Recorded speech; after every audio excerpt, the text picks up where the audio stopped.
కేసీఆర్ స్థాపించిన బీఆర్ఎస్ పార్టీతోనే తెలంగాణ రాష్ట్ర సాధన సాధ్యమైందని councillor gather Ravinder అన్నారు.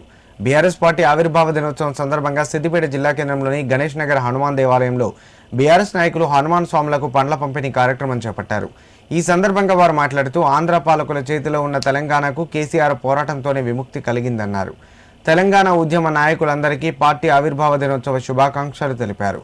ఈ కార్యక్రమంలో కౌన్సిలర్లు నాగరాజురెడ్డి, సాయిశ్వర్ గౌడ్, నాయకులు గుండు శ్రీనివాస్, లిఖిత్ పలువురు పాల్గొన్నారు. తెలంగాణ ఆవిర్భావ దినోత్సవం జరుపుకుంటూ 25వ సంవత్సరాలు పూర్తి చేసుకొని 26వ సంవత్సరం అడుగుపెట్టిన సందర్భంగా మన హనుమాన్ స్వాములకు గణేష్ నగర్లో పనులు పంపిణీ చేయడం జరుగుతుంది మన గుండెసిన ద్వారా.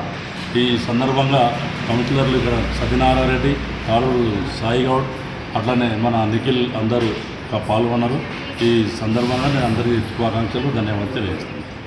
ఆవిర్భావ దినోత్సవం నాడు తెలంగాణ రాష్ట్రాన్ని ఏర్పాటు చేయాలని దృఢ సంకల్పంతో కేసీఆర్ గారు చేసిన కార్యక్రమాన్ని 100% తెలంగాణ రాష్ట్రాన్ని సాధించి తెలంగాణ తొలి ముఖ్యమంత్రిగా అయిన కేసీఆర్ గారికి పూర్తి స్థాయిలో ఆరోగ్యాలు ఉండాలని చెప్పి ఆ భగవంతుని ప్రార్థిస్తూ ఈరోజు స్వాముల కార్యక్రమంలో పండ్ల పంపిణీలో పాల్గొన్న మా మిత్రులు అందరికీ కూడా శుభాకాంక్షలు తెలియజేస్తూ కేసీఆర్ గారి ఆరోగ్యాలు ఉండాలని చెప్పి సందర్భంగా ఆ భగవంతుని కోరుతూ థ్యాంక్ యూ.